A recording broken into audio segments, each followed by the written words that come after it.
Balkrishna industries limited BKT के बारे में आज हम यहाँ पे बात करने वाले हैं। तो ये जो 10 स्टॉक्स फॉर FY23 वाली जो सीरीज है उसमें ये नेक्स्ट स्टॉक आज हम यहाँ पे एनालाइज करने वाले हैं। तो मैं पहले कंपनी के बारे में आपको बताऊंगा, शेयर प्राइस क्यों डिक्लाइन हुई है उसके बारे में बताऊंगा, फिर कंपनी में थोड़ा डिटेल के बारे में जानने की कोशिश करेंगे, फिर फाइनेंशियल्स और इंडस्ट्री के बारे में अनुष आपको बताएगा, और अल्टीमेटली वैल्यूएशन पे वही कंजर्वेटिव, मॉडरेट और एग्रेसिव वैल्यूएशन सिनारियो मैं आप लोगों के सामने प्रेजेंट करने वाला हूं। आशा करता हूं कि आपको ये वीडियो भी अच्छा लगेगा, और अगर आपको कुछ पोर्टफोलियो मैनेजमेंट में या फाइनेंशियल प्लानिंग में, इन्वेस्टमेंट एडवाइजरी में कुछ हेल्प चाहिए तो आप हमारे रिलेशनशिप सेल से कांटेक्ट कर सकते हो। सो आइए बात करते हैं आज बालकृष्ण इंडस्ट्रीज लिमिटेड के बारे में। स्टॉक प्राइस काफी ज्यादा, मतलब मोर देन 25% डाउन हो चुका था ये from 52 week high level, but अभी थोड़ा सा ऊपर आ चुका है। तो ये जो डिक्लाइन है ये फर्स्ट टाइम है क्या बालकृष्ण इंडस्ट्रीज के लिए? तो नहीं, ऐसी डिक्लाइन उसने 2018 में भी देखी हुई है, 2019 में भी ऑलमोस्ट 50% का डिक्लाइन बालकृष्ण इंडस्ट्रीज के स्टॉक प्राइस में हुआ था। 2020 में जो मार्केट करेक्शन हुआ था उसमें भी अराउंड 44-45% तक स्टॉक डिक्लाइन हुआ था। और ये इस बार जो है सिंस अक्टूबर 2021 जो मार्केट का हाई लेवल था वहां से अगर हम बात करते हैं तो वहां से ऑलमोस्ट 25-26% तक ये स्टॉक नीचे गया था। तो वही समझने की कोशिश, यहाँ दो टाइप के करेक्शन हुए बीकेटी में भी। एक है price correction which is also aggressive, and a time correction for such a long period of almost 18 months there are no returns in this particular stock. So definitely I think a lot of investors are little concerned about that. तो उसी को समझने की कोशिश आज हम यहाँ पे करने वाले हैं। तो सबसे बड़ा रीजन क्या है, ये स्टॉक प्राइस इतनी नीचे क्यों आई है? तो डिक्लाइन इन मार्जिन्स जो है तो वो सबसे बड़ा रीजन है, और ऑब्वियसली अगर मार्जिन्स डिक्लाइन हो जाएंगे तो स्टॉक प्राइस भी यहां पे डिक्लाइन हो जाएगी। सो Q2 FY21 में जहां पे ग्रॉस मार्जिन्स जो थे वो 61% तक जा चुके थे, एबिटा मार्जिन्स पर ऑलमोस्ट 34%, वो मार्जिन्स यहां पे कहीं ना कहीं गिरते हुए दिख रहे हैं। So gross margins are down to 47% from 61%, and the bigger problem is EBITDA margin, which is down to 12.40% from 34 to 12, मतलब 22% का यहाँ पे मार्जिन कॉन्ट्रैक्शन हुआ है, in EBITDA margin contraction, and this is the major reason why the stock price is down. So यहाँ जो increase raw material cost है, I think rubber industry के बारे में अगर हम बात करते हैं तो रबर इंडस्ट्री हो या फिर जो ऐसे टायर इंडस्ट्री में क्रूड ऑयल के डेरिवेटिव्स यूज होते हैं उसकी प्राइसेस ऊपर जाना हो, तो आई थिंक ये सारी चीजें बहुत ही निगेटिवली प्ले आउट हुई है फॉर दिस इंडस्ट्री। प्लस अब जो प्रेडिक्शंस आ रहे थे कि ये वॉर जो है वो और ज्यादा बढ़ सकता है, और ज्यादा डेवलप्ड नेशंस क्या इसमें इंक्लूड हो जाएंगे क्या, और उसका एक बहुत बड़ा एक स्लो डाउन का इम्पैक्ट हो सकता है, and all those things were getting predicted, and that's why inventory थोड़ी सी ज्यादा, रॉ मटेरियल थोड़ा सा ज्यादा कलेक्ट कर लिया सारी कंपनीज ने, और वो कहीं ना कहीं यहाँ पे उनको बैकफायर किया है। So hopefully in next 1 or 2 quarters this particular problem will be gone. So let's just hope that की I think things will be much better. अब बीकेटी की अगर हम बात करते हैं तो ऑफ द रोड या ऑफ हाईवे टायर्स जो होते हैं उसमें इसका ज्यादा फोकस है। सो ऑब्वियसली इंडिया में तो मार्केट बड़ा नहीं है, तो मार्केट कहाँ पे बड़ा है? मेजरली बड़ा मार्केट है यूरोपियन वर्ल्ड में या फिर यूएस में। तो वहां पे अगर यहां से आप प्रोडक्शन कर रहे हो, दैट इज देयर स्ट्रेंथ, जो अनुष आपको समझाएगा ओवरऑल इस कंपनी की स्ट्रेंथ क्या है, तो उसमें अगर ये एक्सपोर्ट्स ज्यादा हो रहे, बाहर जाके ये सारी चीजें बेची जा रही है, सो डेफिनेटली वहां पे फ्लाइट कॉस्ट होगी, और जब ऑयल के प्राइसेस इतने ज्यादा बढ़ेंगे तो डेफिनेटली फ्लाइट की जो कॉस्ट है वो भी यहाँ पे बढ़ती हुई दिख रही है हमें। तो ये सारे जो प्रॉब्लम्स थे वो मार्जिन्स पे उनका इंपैक्ट हो रहा था। ऊपर से अगर यूरोप एक बहुत बड़ा मार्केट है इस कंपनी का, तो वहां पे अगर आप देखते हो यूरोपियन मार्केट में एक स्लो डाउन जो हुआ है, यूएस के कंपैरिजन में रेसेशन की जो चांसेस है सबसे ज्यादा अगर कहीं पे है तो वो यूरोप में है, और ऐसा माना जा रहा है ऑलरेडी रेसेशन इज देयर। तो ऑब्वियसली अगर एक बड़े मार्केट में रेसेशन आता है तो ऑब्वियसली उसका इंपैक्ट जो है उस कंपनी पे होगा, and that's why primary sales जो है, मतलब ओईएम्स के थ्रू जो सेलिंग होती है इनके टायर्स की, ओरिजिनल इक्विपमेंट मैन्युफैक्चरर्स, मतलब अल्टीमेटली जो गाड़ियां खरीदी जाती है वहां से जो टायर्स लगते हैं, तो इनके टायर्स जो लगते हैं तो वहां पे कहीं ना कहीं सेल्स इंपैक्ट हुआ है। दो सेकेंडरी मार्केट या सेकेंडरी यानी कि रिप्लेसमेंट मार्केट जो है वो अभी भी काफी ज्यादा स्ट्रांग यहाँ पे लग रहा है, तो वहां पे कोई प्रॉब्लम नजर नहीं आ रहा है। एंड मैनेजमेंट इज सेइंग कि demand is strong for that particular thing, that secondary market, and hopefully primary sales में भी एक पॉजिटिव इम्पैक्ट आएगा। जो मतलब रेसेशन की वगैरह बातें हो रही है, तो ऑब्वियसली स्टॉक प्राइस में वो जो प्रेडिक्शंस होते हैं या फिर डिस्काउंटिंग होती है वो थोड़ी सी ज्यादा हो जाती है कंपेयर टू एक्चुअल सेल्स में या बाकी चीजों में। So that impact is there, we can not deny that. अब रेवेन्यू फ्रॉम ऑपरेशंस की अगर हम बात करते हैं तो डेफिनेटली यहाँ पे मार्जिन्स वगैरह इंपैक्ट हुए हैं, बट रेवेन्यू की जो कंसिस्टेंसी है वो काफी अच्छी है। मतलब Q2 FY21 जहां पे 62% के ग्रॉस मार्जिन्स थे, तो वहां से लेके लास्ट क्वार्टर की अगर हम बात करते हैं या फिर हाईएस्ट क्वार्टर जो था वो 2658 करोड़ रुपीस का रेवेन्यू हुआ था Q2 FY23 में। तो वहां अगर रेवेन्यू पॉइंट ऑफ व्यू से हम बात करेंगे तो डेफिनेटली रेवेन्यूज हैव इंक्रीज, दो last quarter was a bad quarter, वहां पे रेवेन्यूज हैव आल्सो डिक्रीज्ड। सो वो एक इंपैक्ट है, तो वो भी एक निगेटिव प्ले आउट हुआ है स्टॉक प्राइस के साथ।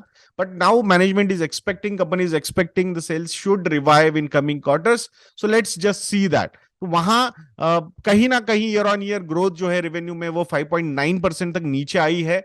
So but hopefully now after ये सारी जो इन्वेंट्री की डी स्टॉकिंग वगैरह हो रही है, so after that hopefully margins will start improving, and that will have a positive impact on the overall financial performance of the company. Volumes की अगर हम बात करते हैं तो वॉल्यूम्स डेफिनेटली काफी अच्छे नजर आए हैं। मतलब स्पेसिफिकली Q1 FY23 में जो वॉल्यूम्स थे वो 83,153 मेट्रिक टन के वॉल्यूम्स थे। सो वो दैट इज ऑलमोस्ट, मतलब कैपेसिटी के हिसाब से बहुत ही बढ़िया परफॉर्मेंस यहाँ पे कंपनी का दिख रहा है। बट लास्ट क्वार्टर में द वॉल्यूम्स वर 66,480। तो उस एंगल से देखोगे तो डेफिनेटली जो हमने रेवेन्यू पॉइंट ऑफ व्यू से देखा है तो यहाँ पे वॉल्यूम्स पे भी इंपैक्ट हुआ है। दो average realisations per metric tonne जो है वो लास्ट क्वार्टर में was highest at 3,36,941 per metric tonne, which was almost highest amongst the highest. अगर प्री कोविड की मैं बात करता हूं, यानी कि Q3 FY20 की अगर हम बात करते हैं तो average realisations per metric ton were around 2,44,238 rupees per metric ton. तो उसके कंपैरिजन में ऑलमोस्ट 50% की growth, and that too in less than 3 years यहाँ पे इस कंपनी ने अचीव किए, which is a phenomenal growth. So सबसे बड़ा प्रॉब्लम अगर इस कंपनी का कुछ है तो वो मार्जिन का ही प्रॉब्लम है, जो आपको इस स्क्रीन पे नजर आ रहा होगा। When the highest margins were around 61.3% gross margins.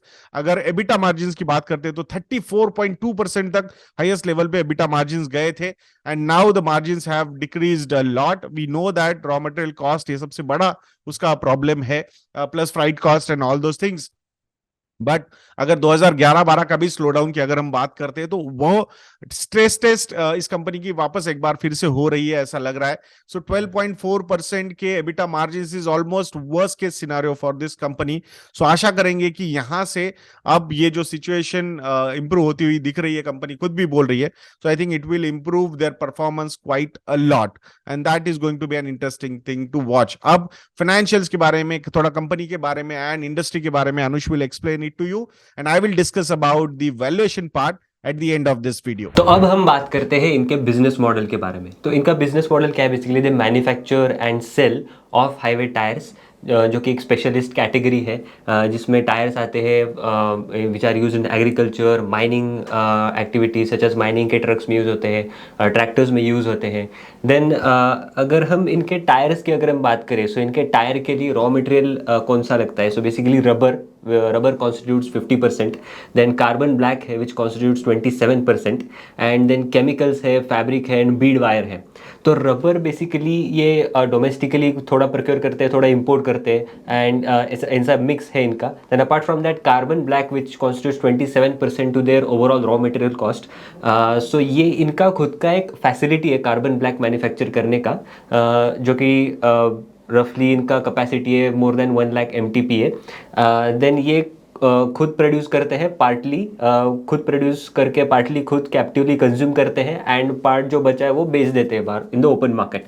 Then अगर हम इनके कस्टमर बेस की अगर हम बात करें, सो इसमें मेजर OEMs है, लाइक की OEMs है John Deere, JCB, Kubota, caterpillar, जो कि डायरेक्टली कंपनी OEMs को सेल करती है।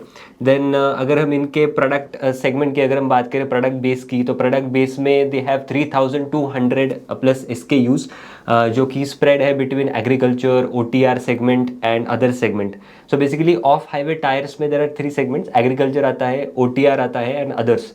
देन इसमें भी प्रोडक्ट रेंज में इनके पास SKUs है which range from 29 inch tyre to 57 inch tyre, and ये लॉन्च करना चाहते हैं in the next year a tyre of 63 inch which is in the high margin segment category. Then अगर हम इनकी चेंज इन स्ट्रैटेजी रिलेटेड की अगर हम बात करें, सो करेंटली इनका जो रेवेन्यू मिक्स है दैट इज 63% जो एग्री रिलेटेड है, 33% है जो है OTR सेगमेंट से आता है, दैट इज ट्रैक्टर के लिए जो टायर सेल करते हैं that is 63% agri related and 33% जो माइनिंग रिलेटेड जो टायर्स होते हैं, ट्रक्स में यूज़ होते हैं, ऑफ हाईवे ट्रक्स के लिए, वो सेगमेंट है.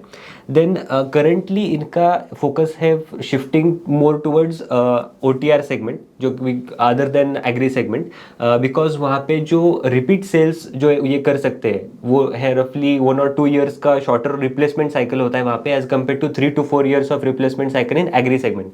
तो रिपीट सेल्स इनको बढ़ाने का फोकस है इनका, इसलिए इनका एक शिफ्ट ये फोकस कर रहे हैं टू OTR सेगमेंट. देन अगर हम इनकी मैन्युफैक्चरिंग फैसिलिटीज़ की अगर हम बात करें, सो मैन्युफैक्चरिंग फैसिलिटीज़ इनकी मोस्टली कॉन्सेंट्रेटेड है टुवर्ड्स गुजरात, महाराष्ट्र एंड राजस्थान. तो बेसिकली ये थोड़ा पोर्ट के नज़दीक है given they are exporting company, तो पोर्ट के नज़दीक फैसिलिटीज़ लगा के ये डायरेक्टली एक्सपोर्ट करते हैं प्रोडक्ट्स इनके. देन इनके पास एक खुद का R&D फैसिलिटी भी है जो जहाँ पे ये न्यू प्रोडक्ट्स लॉन्च करते हैं, टेस्ट करते हैं एग्जिस्टिंग प्रोडक्ट्स को एंड उसमें इंप्रूवमेंट अगर कुछ लाना हो तो. देन अगर हम इनकी कैपेसिटी की बात करें तो ओवरऑल इनकी कैपेसिटी है 3,35,000 MTPA एंड कार्बन ब्लैक की इनकी कैपेसिटी है 1,15,000 MTPA. देन अगर हम इनकी कैपेसिटी यूटिलाइजेशन ट्रेंड देखें, this is indicative data set, this is calculated as sales कितना हुआ है divided by the overall capacity, achievable capacity. तो आप देख सकते हो कि कैपेसिटी यूटिलाइजेशन भी बढ़ रहा है जैसे जैसे डिमांड बढ़ रही है over the years for their products. Then अगर हम इनके कैपेक्स स्टेटस की अगर हम बात करें तो ओवरऑल कैपेक्स प्लांट है रफली 1000 crore, that is divided into 650 crore and 350 crore. 650 crore इनका इनकर होना है towards the carbon black and captive power plant and 350 crore is plan towards values plant. So carbon black में they are adding capacity from 115 MTPA which is currently 115 MTPA. They want to take it to 2 lakh MTPA and उसमें भी 30,000 MTPA towards advanced carbon black material. Then values plant की अगर हम बात करें, so values plant is basically a new plant जहाँ पे वो लॉन्च करेंगे values plant just to bring in new economies of scale. Then अगर हम इनके ओवरऑल कैपेसिटी की अगर हम बात करें, so overall capacity currently is 3,35,000 MTPA and management कह रहा है कि by H1 FY24 this capacity will increase to 3,60,000 MTPA. Then long term performance की अगर हम बात करें, so long term revenue performance, so revenue has grown by 12.1% CAGR over the longer period. This is primarily driven by volume growth, average price realization, demand increase हुआ है. Demand क्यों increase हुआ है? बिकॉज एक इनका जो ब्रांडिंग ये करते हैं, आगे हम बात करेंगे इन्होंने ब्रांड अपना बनाने के लिए क्या स्टेप्स लिए हैं. बेसिकली ब्रांड इन्होंने क्रिएट किया है खुद का, तो उसकी वजह से भी ये इनका डिमांड बढ़ा है. देन कैपेसिटी एडिशन हुआ है in line with increase in demand.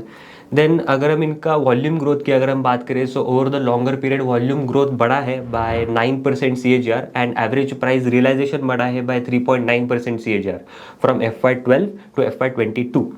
Then as of TTM उनका जो ओवरऑल वॉल्यूम है that is more than 3 lakh metric tonne per annum. Then अगर हम इनकी लॉन्ग टर्म प्रॉफिटेबिलिटी ट्रेंड देखें, सो लॉन्ग टर्म में पैट बढ़ा है by 18.1% CAGR from FY11 to FY22. Then this is driven by increase in revenue and because raw material cost decline हुई है, that is rubber prices, raw material cost decline हुए plus certain backward integration ये कर रहे हैं, उन्होंने plant setup किया अपना खुद का in carbon black segment. Then low employ cost, because India में अगर हम देखें तो employ cost itself is very low, so that is also a benefit which they are getting. Then अगर हम लॉन्ग टर्म मार्जिन ट्रेंड की अगर हम बात करें, सो आप देख सकते हो कि मार्जिन बढ़ा है from FY12 to FY14 on a consistent basis. This is primarily because in that period जो ग्लोबल रबर प्राइजेस थे वो पीक हो चुके थे. सो आप चार्ट भी देख सकते हो कि ग्लोबल रबर प्राइजेस उसके बाद कैसे डिक्लाइन हुए हैं and this is what is driving their margins for that that particular period, उसके बाद margins have been stable. Then अगर हम एक स्ट्रेस टेस्ट एनालिसिस करें कि कितने बॉटम लेवल तक इनके मार्जिन जा सकते हैं, so that number seems to be रफली 36%, बिकॉज उसी टाइम पीरियड में जो रबर प्राइजेस पीक हुए थे एंड मार्जिन भी गिरा था, so that is nearly 36%। And उसके बाद जो बढ़ा है that is flattish around 50 to 55% approx. Then इनके रेवेन्यू में, इनके प्रॉफिटेबिलिटी में बेसिकली जो अदर इनकम है वो भी ज़्यादा एक रोल प्ले करता है, बिकॉज दे आर एक एक्सपोर्टिंग कंपनी, सो कुछ एक्सपोर्ट इंसेंटिव्स भी इनको मिलते हैं, so this should also be considered and in the other income में basically, so this is also is driving their margins, bottom line margins. Then revenue by geography की अगर हम बात करें, so like revenue is driven by export segment, basically export segment बढ़ा है by 13.5% CAGR from FY12 to FY22. Then this exports is driven by Europe and USA, जो कि बढ़े हैं by 15.2% CAGR, and overall America की तरफ से growth आई है by 14.2% CAGR. Then domestic sales बढ़े हैं by 11.2% CAGR from FY11 to FY22। Then export mix की अगर हम बात करें, सो एक्सपोर्ट मिक्स में आप देख सकते हो कि रफली 50% of the revenue comes from Europe, then रफली 19% is coming from North America, this is American region basically, overall American region, and 21.1% is coming from India. अब यहाँ पे कंपनी एक फोकस कर रही है to shift towards more of America and India, just to reduce their concentration on European region. Then अगर हम volume profile bye channel की अगर हम बात करें, सो रिप्लेसमेंट चैनल से इनको 70% सेल्स आता है, रफली 70% is concentrated towards replacement channel, and 27.7% ये of the revenue comes from directly selling to OEMs, जो कि हमने बात की थी कुबोटा, JCB एट्सेट्रा। देन अगर हम वॉल्यूम प्रोफाइल बाय सेगमेंट की अगर हम बात करें, so volume profile by segment consist of 63% of the revenue coming from agri products, जो कि एग्री ट्रैक्टर्स के लिए जो टायर्स होते हैं वो सेल करके, then 33% of the revenue comes from off the road segment, जो कि माइनिंग के ट्रक्स होते हैं उसके लिए टायर सेल करके। अब यहाँ पे हमने बात की थी कि कंपनी शिफ्ट करना चाहता है इनका focus from agri to OTR segment. This is primarily because OTR segment में जो रिप्लेसमेंट साइकिल होती है दैट इज लो, एंड इसके वजह से वो रिपीट सेल्स बढ़ा सकते हैं अपने। एक यहाँ पे एक इंपॉर्टेंट पॉइंट हमें ये भी एनालाइज करना चाहिए about monsoon, because 63% of their revenue product base के हिसाब से अगर हम बात करें is concentrated towards agri products.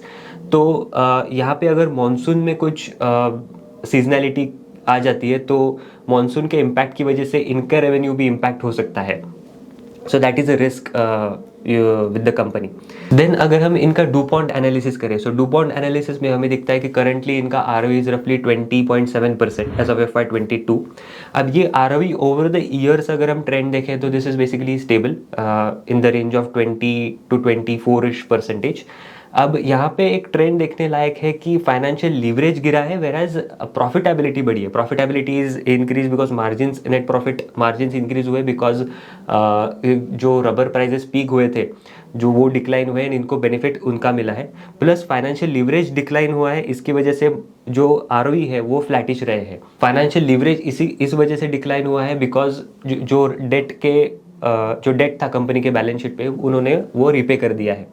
Then अगर हम फ्री कैश फ्लो की अगर हम बात करें, so free cash flow are also positive in certain years, and negative है basically because company is also aggressively spending towards capex. Like हमने देखा कि ओवरऑल 1000 करोड़ का कैपेक्स प्लान है कंपनी का भी। Then debt to equity and interest coverage ratio की अगर हम बात करें, so debt to equity ratio has declined and interest coverage ratio is robust which is increasing. Then इसके अलावा कंपनी के खुद के इन्वेस्टमेंट्स भी है, investments in mutual funds, investments in AIFs, investments in bonds. So रफली 203 crore are parked in AIFs, and overall अगर हम बात करें, so overall 20% of their asset, total asset is parked in these funds. अब हम बात करते हैं इनके यूनिट इकोनॉमिक्स के बारे में। सो यूनिट इकोनॉमिक्स में अगर हम देखें तो इनका revenue per KG is increased from 187 to 284 currently, and इनका जो कॉग्स है दैट हैज रिमेन मोर और less stable over the years, and जो गैप है that is also stable between revenue and COGS.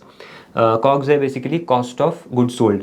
अब ये क्यों है? बिकॉज एक तो है इनका backward integration, because backward integration किया है तो कॉस्ट भी, कार्बन ब्लैक का कॉस्ट भी कम पड़ता है, बिकॉज इन हाउस मैन्युफैक्चर करें, इन हाउस कंज्यूम कर रही है। Apart from that, because they are exporting company, तो एक डॉलर एप्रिसिएशन का भी बेनिफिट इनके रेवेन्यू में ऐड ऑन हो जाता है। So that is why the revenue per KG seems to be increasing and the gap is flattish. Plus अगर हम बात करें यूनिट इकोनॉमिक्स के बारे में, so unit economics per KG की अगर हम बात करें, सो फ्रेट कॉस्ट जो कि करंटली इंक्रीज हुई है फ्रॉम 9 पर KG, so like single digit पर kg to 31 rupees per KG, इसी की वजह से इनके मार्जिन भी इम्पैक्ट हुए हैं। देन अगर हम इनका एडवर्टीजमेंट स्पेंड की अगर हम बात करें, सो एडवर्टीजमेंट स्पेंड बढ़ा है from 3 rupees per kg to 8 rupees per kg. ये एडवर्टीजमेंट स्पेंड ये कर रहे हैं to build BKT brand, and ये एडवर्टीजमेंट स्पेंड हो रहा है like they are sponsoring certain events in USA like Monster Jam, then in football league basically in Europe, and India में they are sponsoring teams in IPL. तो they are spending heavily on advertising and build the BKT brand as such. Then अगर हम इनका low cost mode understand करें कि क्या है basically low cost mode, तो अगर हम एवरेज मैन्युफैक्चरिंग वेजेस देखें, this is data from International Labour Organization website. तो अगर हम इनका एवरेज मैन्युफैक्चरिंग वेजेस देखें, सो यूएसडी पर एनम में ये एवरेज मैन्युफैक्चरिंग वेजेस है। तो जर्मनी में average manufacturing wages are very high, whereas India में इट इज़ वेरी लो। तो बिकॉज इंडिया में वेजेस ही बहुत लो है, तो इसी की वजह से इनको एक एडवांटेज यहाँ पे मिलता है कि they are able to manufacture their products at a very low cost. Plus अगर हम ग्लोबल पीयर्स के साथ अगर हम कंपेयर करें एम्प्लॉय कॉस्ट, सो बीकेटी का employ cost as a percentage of sales is 7.4%, where as Michelin which is a global peer इनका है 24.3%। तो आप देख सकते हो कि why are they able to manufacture at a low cost, and उसी का एक एडवांटेज है in they carry that as a low cost manufacturer. Plus अगर हम ग्लोबल टायर मार्केट की अगर हम बात करें, सो global tyre market comprises of roughly passenger vehicles, commercial vehicles and off highway tires. Off highway tires is just 10% of the overall global tire market, and इसमें भी अगर हम बात करें तो 63% is off the road tire, 33% is agricultural tire, and others constitute 4%. Then as per market research future के analysis के हिसाब से this OHT industry जो कि 10% है, this is expected to grow by 5% by 2030. सो आइए दोस्तों, अब वैल्यूएशन के बारे में बात करेंगे। पहले मैं एक रिलेटिव वैल्यूएशन आप लोगों के सामने रखूंगा, और उसके बाद जो सिनारियो एनालिसिस है जो आप लोगों को काफी पसंद आ रहा है उसके बारे में भी यहाँ पे हम बात करने वाले हैं। सो रिलेटिव वैल्यूएशन में बालकृष्ण इंडस्ट्रीज का जो मार्केट कैपिटलाइजेशन है वो अराउंड 38,000 करोड़ रुपीस का है। So one of the biggest tyre company है ये इंडिया की, अगर मार्केट कैपिटलाइजेशन के हिसाब से देखेंगे तो। बट इनका फोकस थोड़ा सा फॉरेन मार्केट से या फिर ऑफ द रोड टायर्स वगैरह, ये उनका हाईवे ऑफ हाईवे टायर्स वगैरह, ये इनकी स्पेशलाइजेशन है। तो वहां इंडिया में ज्यादा ये फेमस नहीं है। But I think market capitalization के हिसाब से even this company is bigger than MRF. MRF का market capitalization is around 35,000 crore rupees, Apollo is around 20,000 crore rupees, CIT is around 5,600 crore rupees. तो डेफिनेटली इंडियन लिस्टेड कंपनी जो है tyre companies, उसके ये उसमें ये सबसे बड़ी कंपनी लग रही है। मिशलिन टायर्स की अगर मार्केट कैपिटलाइजेशन की हम बात करते हैं तो $22 बिलियन यानी कि 1.8 लाख करोड़ रुपीज का मार्केट कैपिटलाइजेशन मिशलिन का है। And this company considers foreign players as their main competitors, ये भी हमने यहाँ पे समझना होगा। पी रेशियो इज अराउंड 32 का है कंपनी का। एमआरएफ की अगर हम बात करते हैं, अपोलो की अगर हम बात करते हैं, या फिर सीआईट की हम बात करते हैं, सो इनके valuations MRF and CEAT are trading at quite premium valuations. Apollo is at 26 times. 5-year median PE और 10-year median PE के point of view से हम देखते हैं, so definitely this company is trading at little premium valuation, but I think the profitability going down, ये सबसे बड़ा reason है इस कंपनी का higher valuation का, and not very over valuation का को हम नहीं वैसा कंसिडर कर सकते। तो जब सिनारियो एनालिसिस में आप लोगों के सामने प्रेजेंट करूंगा तो वहां पे आपको पता चल जाएगा। EBITDA margins are at lower level 16.7% for trailing 12 month दिसंबर 2022 की अगर हम बात करते हैं, और लास्ट क्वार्टर का तो मात्र 12% का एबिटा मार्जिन था। Net profit margins for last 12 months is around 11.9%, और अगर लास्ट क्वार्टर की हम बात करते हैं तो अराउंड 5 to 6% के बीच में नेट प्रॉफिट मार्जिन इस कंपनी का था। सो ऑब्वियसली अब यहां से मुझे लगता है कि स्ट्रेस टेस्ट हो चुकी है, and now things should start improving a lot.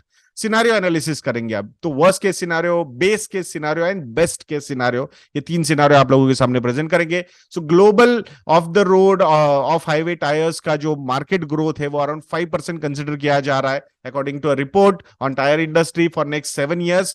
And volume and revenue growth की अगर हम बात करते हैं तो इन तीन सिनारियोज में 9% का वॉल्यूम एंड रेवेन्यू ग्रोथ हम कंसिडर करते हैं बालकृष्ण इंडस्ट्रीज के लिए, 10% best case scenario and best case scenario 12%। तो उसका और उस पे अगर एवरेज प्राइस रियलाइजेशन हम बात करते हैं, ऑब्वियसली अगर वॉल्यूम्स बढ़ेंगे तो ऑपरेटिंग लिवरेज भी बहुत बढ़िया तरीके से प्ले आउट हो सकता है, तो that will also grow by 3%। सो ये अगर इसका एक कंपाउंडिंग इंपैक्ट हम लगाते हैं तो अराउंड 12.3% का कंपाउंडिंग इंपैक्ट रेवेन्यू ग्रोथ पे हो सकता है वर्स्ट केस सिनारियो में। जो मॉडरेट केस सिनारियो है वो अराउंड 13.3% हो सकता है, एंड बेस्ट केस सिनारियो 15.4% का रेवेन्यू ग्रोथ इस कंपनी में हो सकता है। मार्जिन्स की अगर हम बात करते हैं, जहां पे हम प्रॉफिट मार्जिन्स जो अभी वर्स्ट केस चल रहा है, बट अराउंड 15% तक average profit margins, profit after tax margins निकालने की capacity definitely worst case scenario में इस कंपनी से एक्सपेक्ट कर सकते हैं हम। और अगर मॉडरेट केस में हम 18% मार्जिन्स की बात कर सकते हैं, profit margins, PAT margins, and best case scenario में 21% के।